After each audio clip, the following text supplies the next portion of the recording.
I died and I came back to life.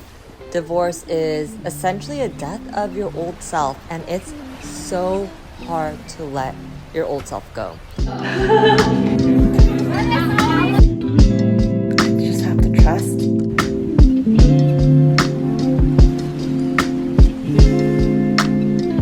How do you end a marriage, especially after you have kids? And it's something that we both didn't want, right? Like, I think both him and I really wanted it to work. We both realized that it's just not gonna happen. It's just not gonna work. So I think it's a mixture of heartbreak and sadness, knowing that this is it, but also confusion, anxiety of what do I do next? Like, what the hell, where do I go? I remember texting my best friend, my parents, and my sister, Jessica, my team, being like, okay, I need to find a new place because I have nowhere to go tonight. There was a group thread. I remember the girls going back and forth, my best friend, the team being like, okay, I found this Airbnb, this one's available tomorrow, this one's available tonight. And it was madness. Like, during that period of my life, I remember feeling so anxious that it almost paralyzed me. Like, I couldn't do anything. I couldn't even get up because the thought of not having a plan and not knowing where I was gonna go just scared the shit out of me.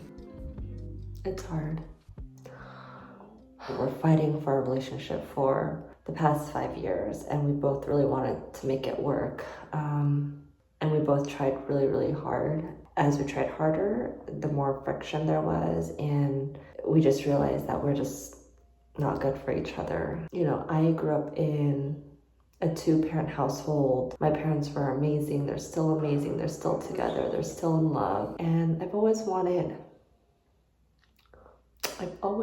imagined my life to unfold like theirs, which is, in my head, happily ever after.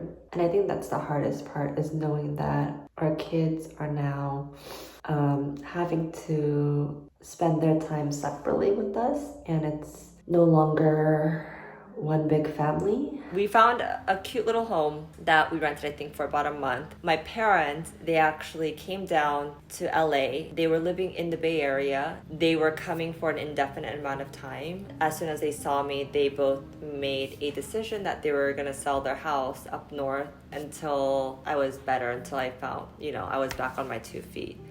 My dad just moved to LA. Welcome to LA, Appa.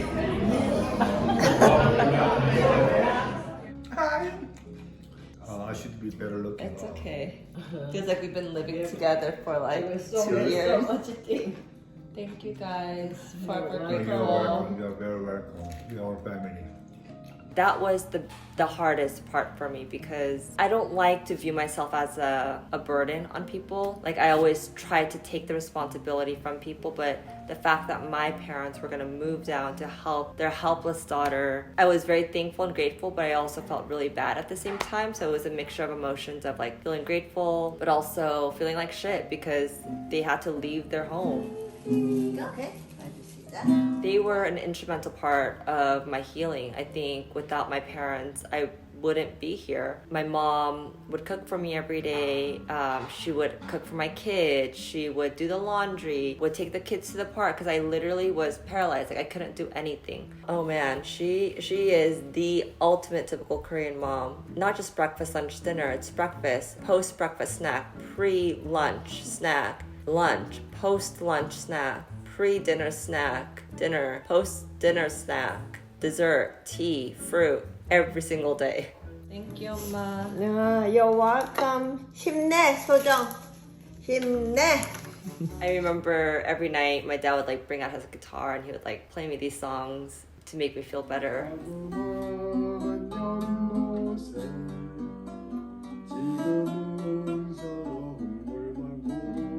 There were songs that he used to sing to me when I was a baby. He would play it on his guitar every night, and it just like brought me a lot of comfort. And I think knowing that I had them helped me find my strength again. I don't think I would have been able to figure it out on my own. And I mean, I would have, but it would have taken me a lot longer. Put your lips a little bit out. My parents are driving me. Hi, Appa, Ma. Being divorced divorced is like being in high school again. We've just been together ever since.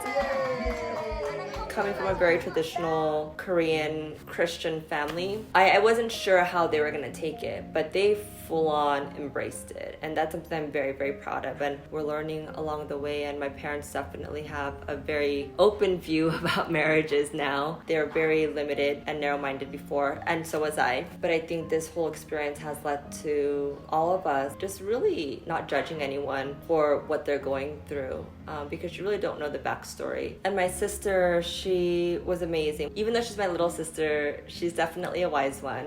When I wasn't able to speak and actually get the words I wanted out of my mouth, she would speak for me. You know what they say, like, sisters, you never have to explain yourself, like, you are her, she is you. And I felt like she understood my pain. She really understood what I was going through. And I never really had to explain to her. And that was really, really nice.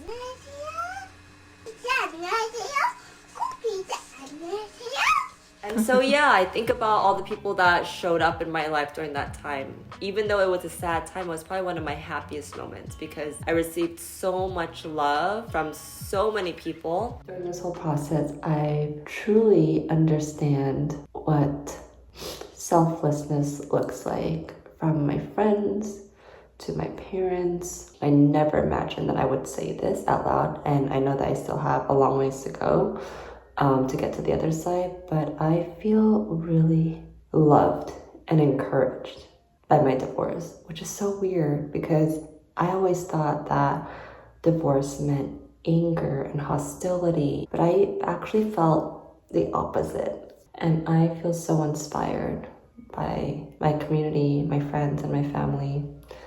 I'm the type of person that kind of blocks out love. I'm like, ugh, don't need your love. I'm stronger than that. But I think because I was at the lowest point in my life, I just accepted as much love as I could get. It ultimately expanded my heart too. And also me wanting to do that for other people as well. And I think that's essentially why I'm doing this, because there's some people that are going through this. It opened up my eyes that it's not about like judging people for what they're going through. And it's about just acceptance and wanting good for people. And yeah, I mean, it took about 2.5 years to fight, right? The fight of figuring it out with your ex, especially once you have kids involved, it gets so complicated. Okay, so I just got a text from Alan, and it's his week with the girls, and he invited me to go hang out with the girls, which is very strange. I was not expecting that, but also very kind of him because we are doing these longer weeks, so it's been a lot harder for us because we don't get to see the girls. And he said that he's going to the park with them if I want to join them. And I thought that was really, really nice. And so honestly, I'm feeling really anxious right now because I haven't seen him since this all went down. I'm really nervous right now, but I know the girls want to see me. I want to see them. And I know that Alan and I are going to have to get to a point where we can see each other and, quite frankly, become friends at some point, because we're going to be co-parents for life. And so I think this is the first step, and I'm really, really nervous, and I just hope that it all goes well and smoothly, and this is a beginning to our new relationship as co-parents.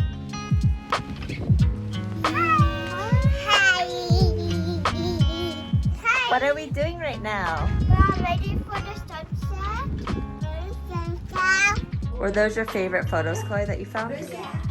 Are they of you and Colette?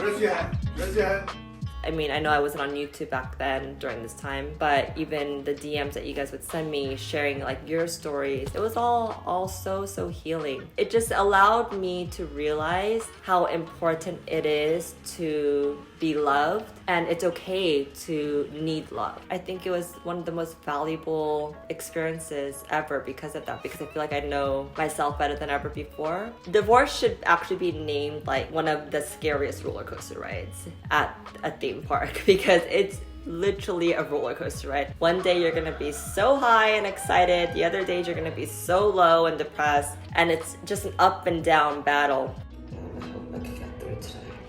I just dropped off the kids at school. The end of the week is always the hardest.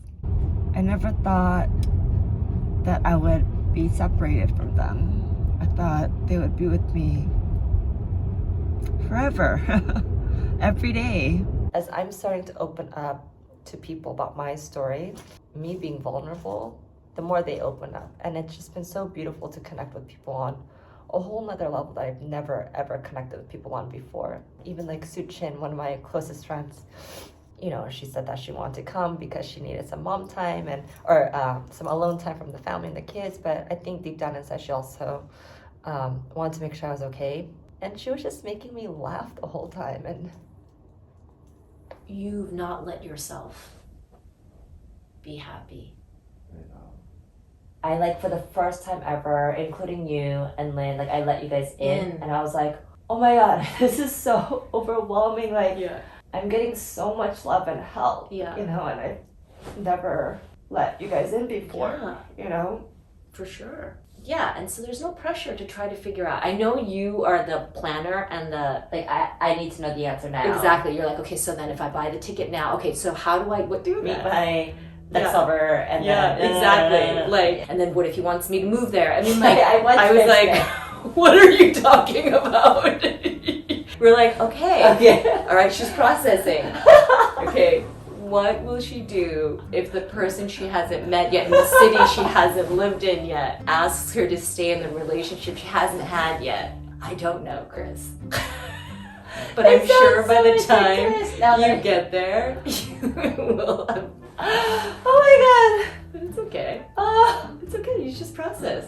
I just remember the joy that I had with her. She just made me laugh so hard. She is the funniest, the silliest, most idiotic person that I know. Suchin, I don't have a hairstylist, so Suchin's my hairstylist. Yeah, I'm just gluing a rubber band to her head.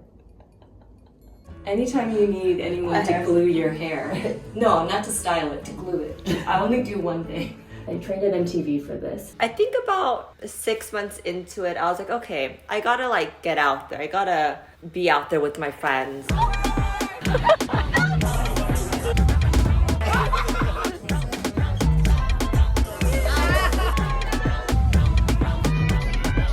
So I went through a party phase. It didn't last long. I think it lasted for maybe 3 months. First time out since being divorced.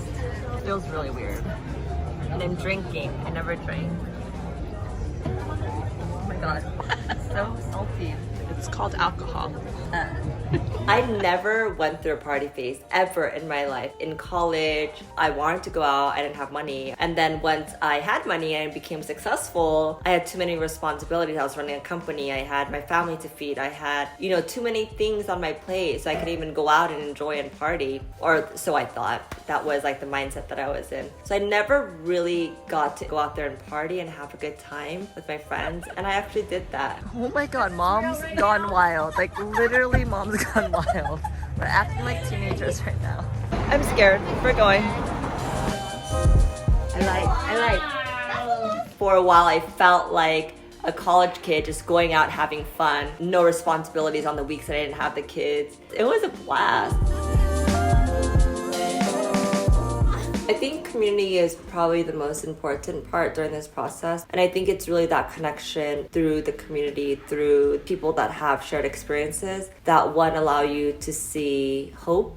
It's something that not only are you going to get through, but it's going to get so much better. But also too, like just tips and advice of like things that you don't have to go through, learning it from other people. But I think this entire process of divorce has really just encouraged me to not be afraid of speaking up and, you know, even rocking the boat and upsetting. Is that a spider? Yeah. No, it's like a leaf. Oh, okay. I kept looking at that. I was like, is it moving? I was telling Jess, the only one thing that I lack of living with a man is that they can't kill the spiders. I have to kill the spiders. Or I have to wait for Jess to come over and kill the spiders. And I'm fully aware that a lot of people don't have that support from their parents or that community around them. And I'm fully aware that my situation is very rare. I'm very, very fortunate. I'm very, very lucky. If you do have family around, that is the biggest blessing. But if you don't, then you can look for your extended family elsewhere, right? You could look for your tribe of people that will give you that support. They might not cook you breakfast, lunch, and dinner, but they will give you that emotional support. I mean, of course, course, for me, more than anything, I needed that emotional support. But my parents were able to give me so much more than that, which is like nourishment, the food, the physical labor of like having to do things when I didn't have the energy to do things. They took care of everything. I was an infant, and now they've nourished me back to my normal adult self.